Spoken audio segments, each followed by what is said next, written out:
Hi, my name is Jacob Martin, and today I'm going to be presenting my research process video question project. With my topic, I chose indie video games and their ability to cope and survive in a video game market that is plagued with corporate video game making machines. This is going to be a deep dive into some of the tactics and some of the reasons why they are able to survive. So let's go. A quick disclaimer real quick before I even start.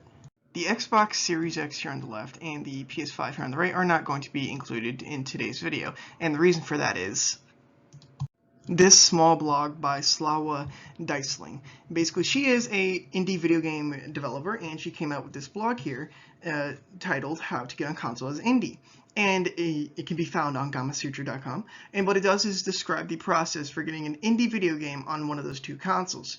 And to sum it up shortly, it's not as expensive and as taxing as it used to be, but there still involves a price and a little bit quite some more effort to get a video game on console than just releasing it on a PC. So for this video, I'm only going to be biased, and I'm only going to be using the PC indie video game market and scene. So consoles are not going to be included. So with that short disclaimer out of the way, I want to refresh people on a little wide-known idea. Why do people play video games? A question that, is answered differently by many different people. Some people play video games for fun.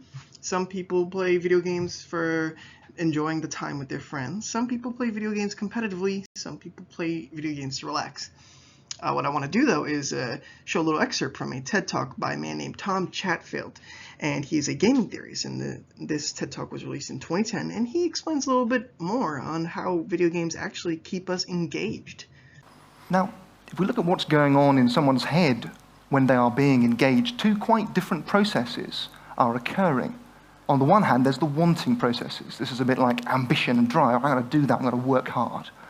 On the other hand, there's the liking processes, fun and affection, and delight. So using the information that Chatfield in that TED Talk gave us, and the insights that he allowed us into how the mind works when it's being entertained, and some of the previous, known knowledge that's widely accepted, we can use that to understand a little bit of the mind of a person that's willing to buy an indie video game.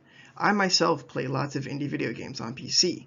I love them. I feel like they all have this creative effort put into them that isn't 100% focused on business, and I believe that that's my perspective, and I hold firm to that indie video games are simply better than AAA video games.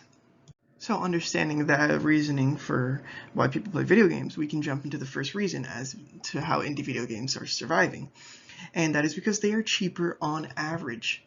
In this article by Nathan Lovato on Insights Hub, to give him a little background, he's a expert game designer, and he lays out a formula here on this page, on this website, where you can to help people build indie video games. And at this one point, he outlines a budget for a mid-sized indie game. Now this is on mobile, but you can take this anywhere you want to, really, and apply the same formula.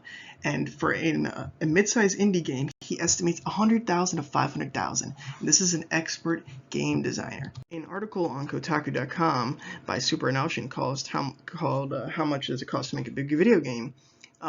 Is the source of a couple of pricings for certain video games productions. And if we scroll down this list, they have multiple titles from generations long ago up till 2014, a little bit outdated, but still relevant, of course. We get to 2014. And at 2014, we get to a video game titled Destiny, released in 2014, produced by Bungie with a $140 million budget. And comparing that to $100,000 to $500,000 budget from smaller indie video games, actually mid-sized indie video games, there is simply no competition there. So to compete, smaller indie video game developers have to release their titles a lot cheaper. And looking at a website titled vginsights.com, it's a Steam analytics website, and they have 52,000 games in the database. And one of their sources, or one of their data comparisons, is average price. And if we looked all paid AAA games, that's our big corporate games, $27 on average. And if we look down to our small indie games that charge $8.7 on average for our indie games. That is almost $20 cheaper on average to purchase an indie game off of Steam, which is a PC gaming store where you buy PC games. So with understanding the budgeting and the pricing of small indie games, my next logical reason for how small indie games can survive in this market came to the idea of the effects of streaming platforms. And I thought of this once I was concluding my research on the first reason, and the thought came to me of marketing for these small indie games and how it is nowhere near as vast and complete as AAA titles. And the way they can sometimes stay really relevant, these small indie games, is just by having people stream their games to other people. And I will show you a great example of that. So if we look over at this article on looper.com, and it's basically by Aaron Greenbaum, and it's basically about it's called The Unexpected Multiplayer Game That's Blowing Up, and it's about Among Us. And in this article, he showcases and outlines the meteoric rise of this game from out of nowhere. Among Us was a very small game, and on September 4th, it had 1.5 million players online and 400,000 viewers on Twitch at once. Now, while it doesn't have the same 400,000 viewers on Twitch, as you see, Twitch.com's current top viewers don't even touch 400,000, Among Us finds itself down a little bit lower, down around the 18,000 mark, right down here. Nonetheless, it's still many more players than when Among Us first launched. And to find that information, I looked at SteamSharks.com, a great website for looking at Steam data for player bases. And when Among Us first launched, it had 19 active players compared to the 400,000 in a 2-year span. 2 years. Unbelievable rise, and all because of a streaming platform. And you can see right here too, this little pinch of 2 months right here really seals the nail in how effective a streaming platform can be in allowing a small indie game to blow up.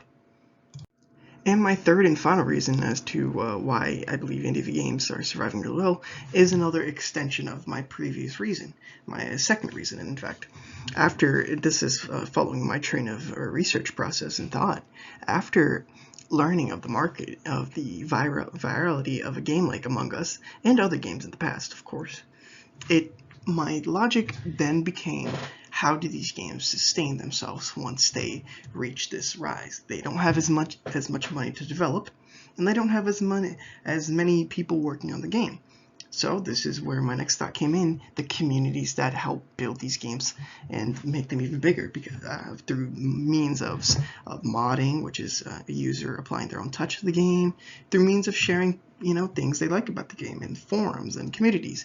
And to showcase some of the big ones, I'm going to go to reddit.com, and here on reddit.com we can find the community for Minecraft. Now it doesn't say players, but it said villagers, but this really just means how many people are in the community, or how many players are in this Reddit, which is just a giant blog that is 4.9 million players. This one on the right is the active count of how many players are on, and this was created in 2009. Minecraft was an indie game at the time. Now, right about at the 2015 mark, it was bought out by Minecraft and wasn't as much of an indie game, but it survived all these years thanks to this things like this giant Reddit forum where many people can come together and just put out the content from the game that they've created themselves. And the same thing goes with this new game, actually. In fact, a game I've played myself, an indie game made by 5 people called Valheim, with 250,000 players and 9,000 people online on the Reddit at the moment. Valheim looks for sure to be a game that's going to survive the indie, virality idea in which an indie game blows up on Twitch like Among Us did. And Valheim seems to have a very solid place, given that it was recently actually released within a month. So within a month, the game of Valheim has 250,000 people on a community Reddit forum, with 9,000 online and many players. The communities clearly have a giant impact effect on how indie games can survive. And when players band together with their own content, a game never seems to die out, as it will have endless content to be used by other players. So with all of that in mind, that brings me here to my research process conclusion. I had a splendid time and a really fun time, seeing as to how my path and my ideas would take me down different varying research avenues. And I looked at some things analytical, some things, not analytical, some things that revolved around logic, that revolved around, the future of indie gaming. And I really informed myself, and I hope I informed you guys, of how indie games really can survive. And in hindsight, I do realize, though, there are some avenues I wish I could have explored further. The first one being the enjoyment of indie games. I did have some interviews planned and lined up, but I was unable to get to those given the time and timing of how this research project would work with my own schedule. And another thing I did want to look at was, how well AAA games actually do, and how people really, how their opinions about these larger games really exist and how they feel about them compared to indie games. It would be more of a hands-on first primary research endeavor, which I was unable to take on given the timing and how much time I had to do this. But other than that, I'm really pleased with the process and the work in the project I've made, so I hope that this project really does well. All right, thanks. Have a nice day.